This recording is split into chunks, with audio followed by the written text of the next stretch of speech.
This didn't have to happen, you know. Back up. The knowledge comes with a cost. Said, back the fuck up! Please. Dad, please. I did try to warn you. What's there, my people? You know this is Don Teflon, and I'm back at you another one, and this one is from season 3, episode 10 finale. I know that we have talked about getting answers in this show. That's what you wanted. That's what you finally got, and we're gonna go over all of them. I'm going to explain everything to you. If you can, please subscribe to this channel. We are almost at 100,000 subscribers. Let's try to get there. Get the 500 likes on this video. I know you can do it. Let's take it right from this spot right here with Jimbo.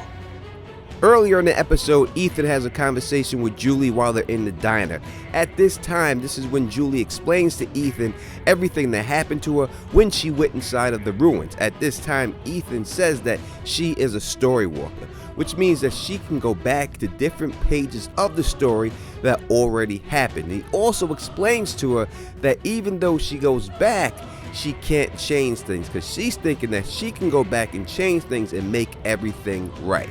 That leads us up to the end. We see Jim coming out after everything happened with Tabitha, and we'll get to all that in a little bit. But he's walking right back to the RV where it all started, reminiscing on the time before they got there and how they got there. And then he hears Julie call out to him. When Julie calls out to him, he realizes that Julie's hair is different. And she says, "I have to change the story. Dad, you need to get back to town." That's when the man in yellow shows up. He comes there, he confronts them both. They get into a tussle, and then we see the man in yellow cut Jim's throat and kills Jim. Now, I know a lot of people said they wanted Jim to die. They didn't like Jim. We'll see if you still feel that way now that Jim is actually dead. But what really happened here? What happened was Jim has already died by the time Julie has gotten there. She has traveled back into time to try to prevent Jim from dying. So we've seen the future in this clip, not actually what was going on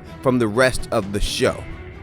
Not only is Julie's hair different, but we can see she has a couple of cuts on her face. We don't know where those happened. And we also know that the man in yellow was the guy on the radio who told Jim that his wife shouldn't have been digging that hole that she fell in and went into the cavern. So it seems that the man in yellow could be one of the big bads in this whole thing. I'm not directly sure about that, but we did lose Jimbo, and we did see some time traveling. I don't believe, Ethan, that things can't be changed. I think they can be changed, but that's how the series ended. I thought that was a really good ending. Let's talk about some other characters. Let's go right to Jade and Tabitha.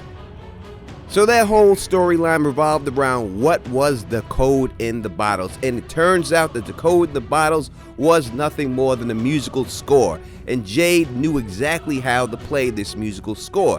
So they go out and they get the violin. Jim is the one who cracks the code for them, and he also tells them that it might not be good to play this song in town, so that leads them to go out by the bottle tree and play the song. When Jade starts to play the song by the bottle tree, here comes the Anakui kids. We find out that Anakui just means remember. And when they say that to him, Tabitha and Jade start to remember. And what do they remember? They remember that they were there the whole time, that Miranda is Tabitha, and Jim was Christopher. Not only that, that they also had a kid that got sacrificed, was one of the Anakui kids.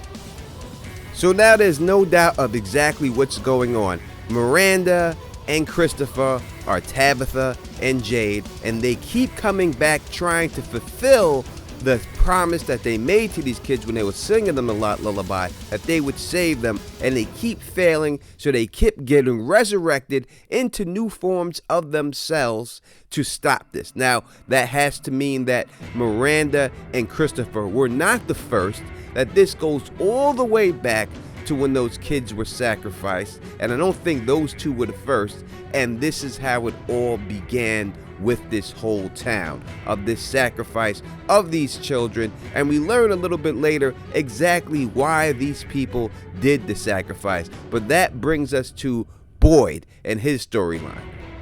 Ellis tells Boyd that he believes that Elgin knows exactly where Fatima is from the knowledge that he has given him. So Boyd says to make sure that he does not leave Colony House. After this, they confront Elgin. Elgin basically confesses and says straight up that he knows where she's at, but this angel, and that's what he's calling the kimono lady, told him that everyone will get to go home and that they just have to have faith, just like in the Bible.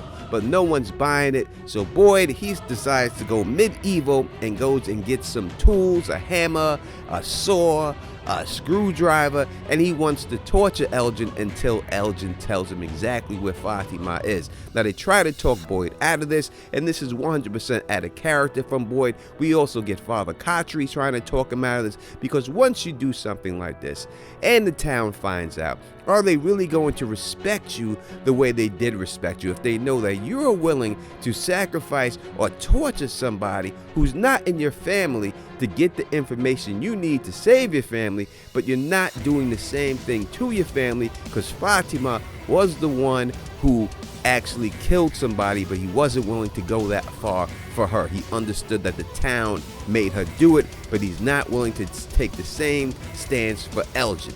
So Boyd goes in there and he starts to beat the hand of Elgin with a hammer.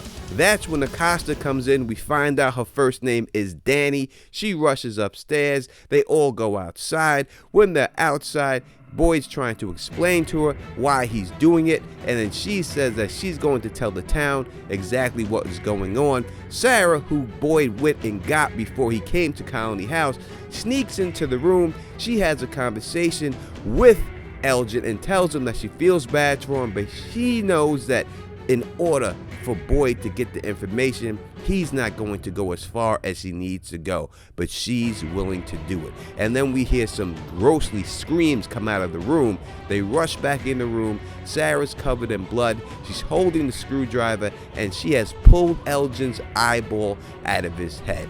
And then she says specifically, Fatima is in the root cellar. So they all race to the root cellar to get in there, and that brings us to Fatima. While she was there, she was going to use a piece of glass to cut the baby out, but the kimono lady comes in and stops her and says it's coming. That's when her water breaks, and maybe that's why the kimono lady was wet all the time, due to the fact that the water broke on Fatima.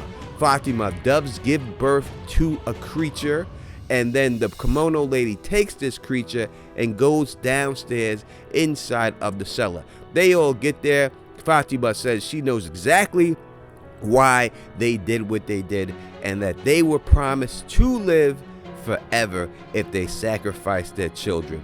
Boyd goes down there to find out exactly what's going on, because he doesn't want anything to fool him or to be taken by surprise again with this whole situation with these creatures. And that's when we see the rebirth of the Smile Monster who Fatima carried, and now he's back. So I guess that's how they can never die, that they always will come back. Whether they're born like this, I don't know, or not, but that is how they can never die. Even when you kill them, they're gonna come back some way. We also see Victor bring his father up to the grave of his mother and his sister, and it seemed to me that he wasn't sure if he had all the remains of his sister, or if that were the remains of his sister, because he said they were small. Nothing definitive there, so it's possible Eloise is alive. Randall, nothing much there. He tried to kill himself, but that's basically the episode in a nutshell. I thought it was a really good ending. I think we got a lot of answers, and now we have a few more questions. They did not go back to the cabins. They did not try to catch a monster, something I would have liked to see them do, but I guess they're going to push that back till next season. And now we have to deal with the fact that Boyd has done something foul. Elgin still looks like he's alive. He's going to have to tell everybody what happened. Are the people still going to respect Boyd after they found out what he was willing to do? Will Fatima ever be given up? Will they find out exactly what happened with Tilly, with Fatima, or will they keep that a secret? That's all the questions that we're going to have to answer next season. And now that we know these monsters really can't be killed, we have to figure out another way to get them. And I think that's why they're going to have to capture one of these monsters to really figure out exactly how they can deal with this. How did you like the episode? Did you like everything? Did you like the reincarnation, the time travel? Did you see it going there? Let me know in the comment section. I'll be back tonight to do a full breakdown. Make sure you join me in a call-in live stream with Phil the Issues, guys. We want to hear from you. If you like the way I do this, please thumbs up this, spread this across the realm, and of course subscribe. And until next time, you know who it is. Peace and stay sexy.